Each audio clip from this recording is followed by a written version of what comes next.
Okay, so starting from the top. Hello and welcome to another Today's Decay. I've got a celebrity guest with me today, Mr. Levi Dexter. Hello, Levi. How you doing?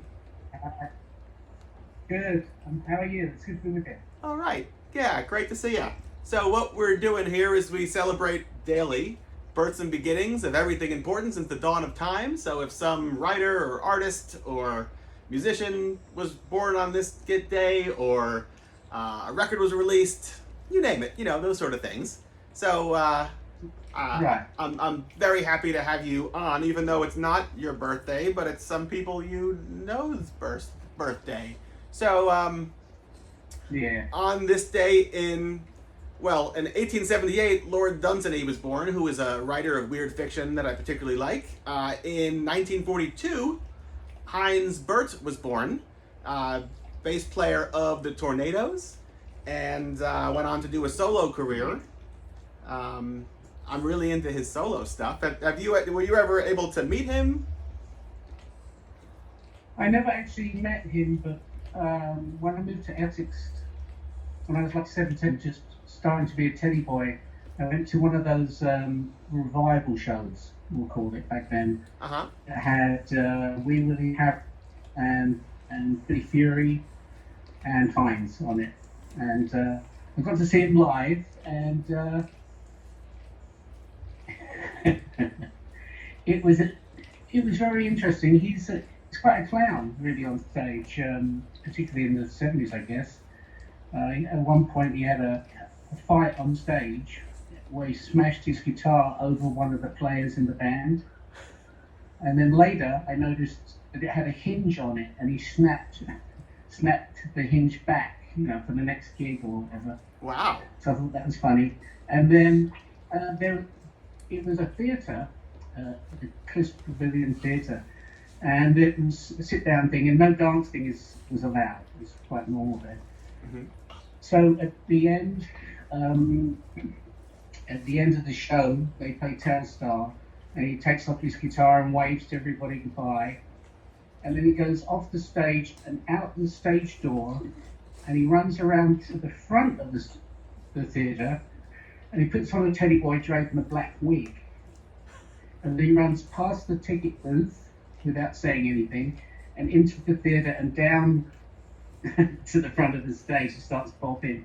And the security all go crazy, and they all come to get him, and he jumps up on stage and gets even more crazy, and then he pulls his wig off, and people realise, oh, it's just Heinz having some more fun. Whoa. Yeah, he's a fun guy. Amazing. I That's my high story, yeah. I love it. I love it. All right, so I'm not sure if you can top that, but who knows? Maybe you can.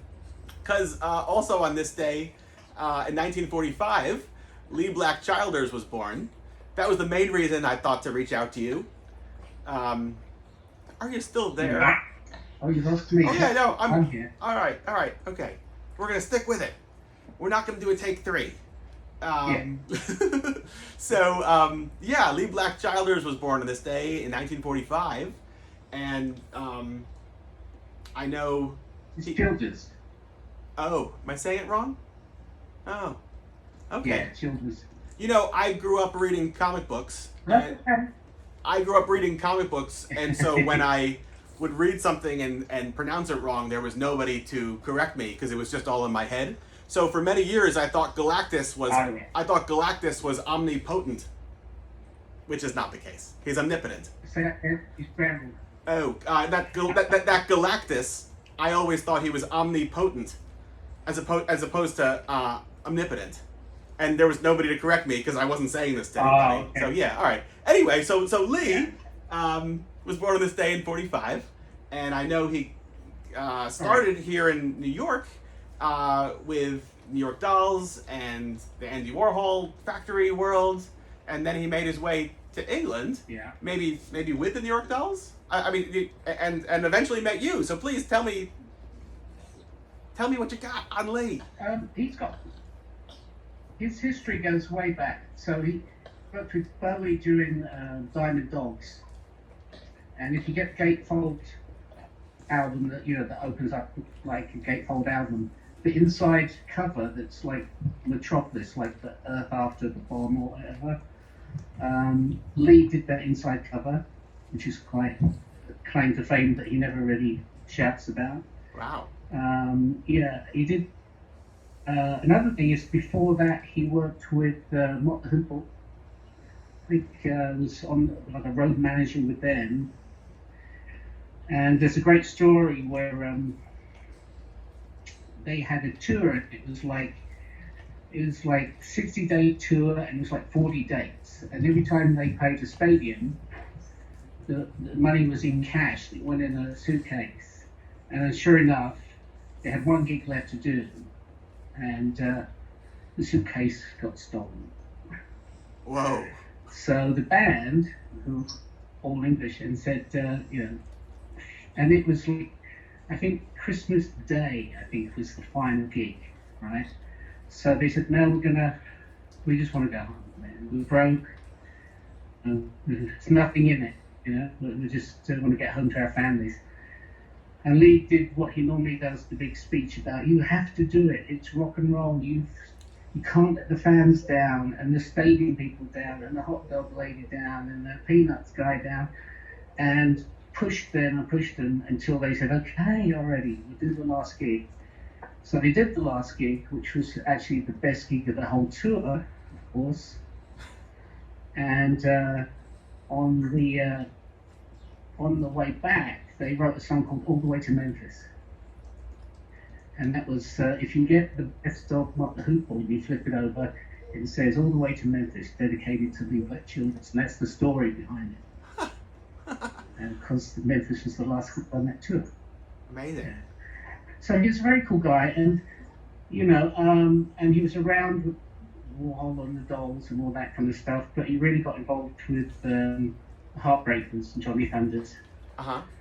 I met him in '77, right when the LAMF album came out, and that was it. It was just, he's an old school, old type manager. He insists on the band living together and being together all the time, writing and playing as much as you can. And apart from the only thing was, if it was an event, he wanted us all go together.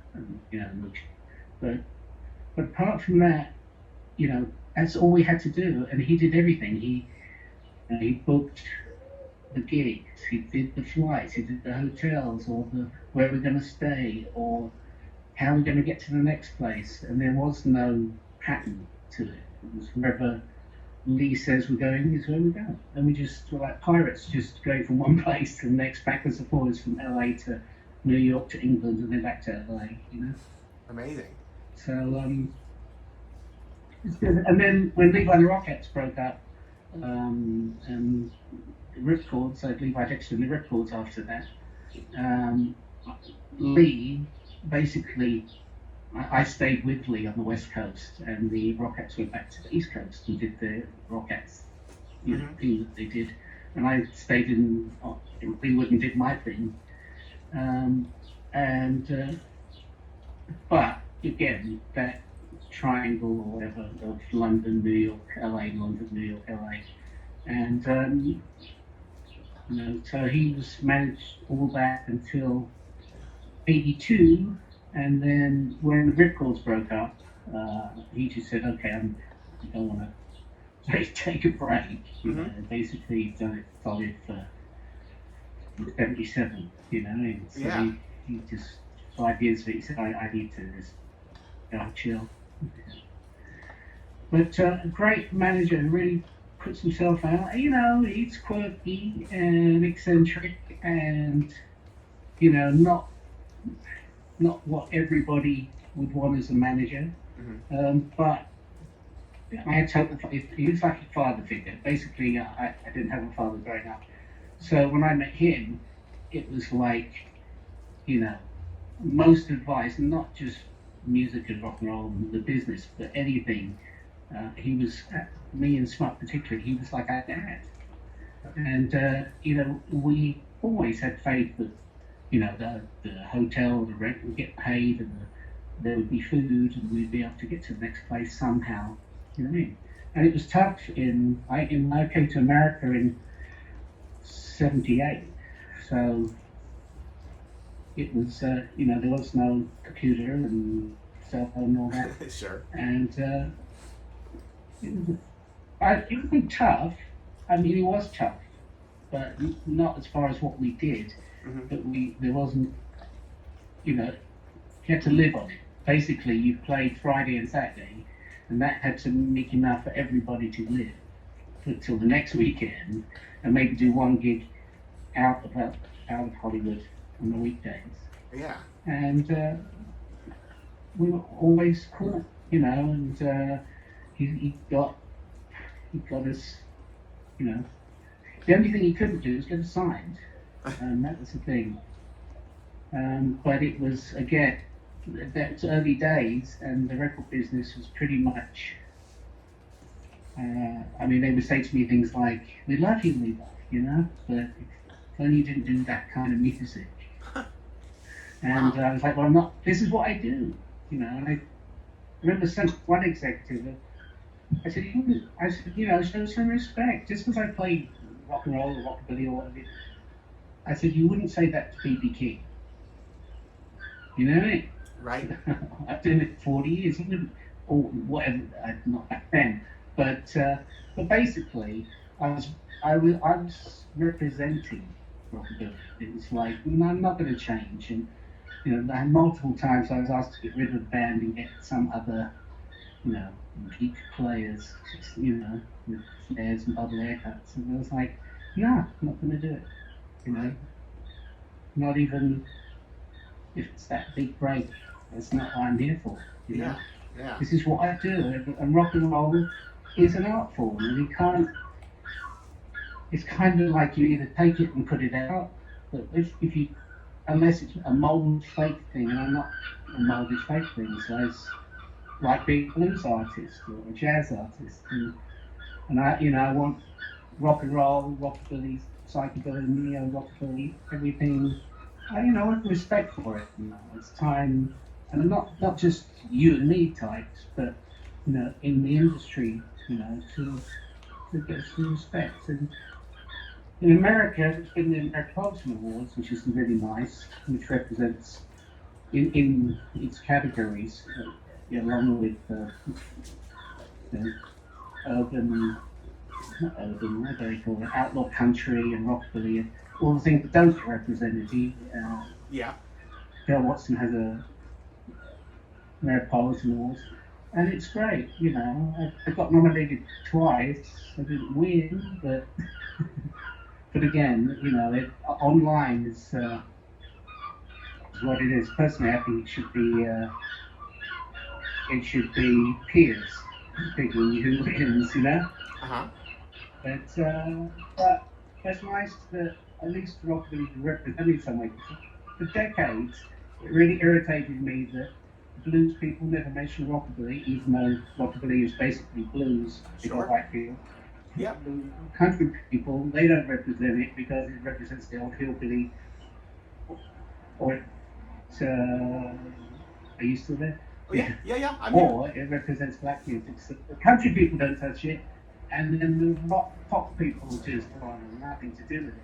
Right. So unless it's like a historic nod, you know what I mean? So basically, it's the back conquer. Something's going on there. I don't know. They're after me. Right. Yeah. So I mean, to bring this back though, I would say that as far as representing rockabilly and Teddy Boy British culture, it was Lee who was a driving force in bringing that to America, right? Oh, Like was this something that you are? boy. And Are you there? yeah. Has the helicopter interrupted our signal? And then that was it. Yeah. Hello? Hang on, I think I've probably. No, I don't think so. He's going away. Okay, great. All right, so He's gone. so what else? Where are we at? We're at 14 minutes. All right, I'll try to keep these under under 15 minutes if possible. So also on this day in 1957, both Waddy and Big John from The Exploited were born. Who? From The Exploited, Waddy and Big John from the. Oh yeah. Yeah. Yeah. But I would say today probably we all should be blasting some Levi Dexter, be it Ripcords, Rock Hats, you name it. Some Lee managed production, right? Sounds good to you? Sounds good to me. I think we're losing the signal here, so I'm gonna. Technology. Yeah, technology is right. Ugh. Anyway, so we're gonna get going, but thank you very much, Levi, for calling in, and we'll see you tomorrow for another Today's Decay. Goodbye, folks. Yeah, well, it's been a pleasure. Absolutely. All right, you have a nice day, all right? You too. See you later. Bye, everybody. You take care now. Stay safe. All right. Bye-bye.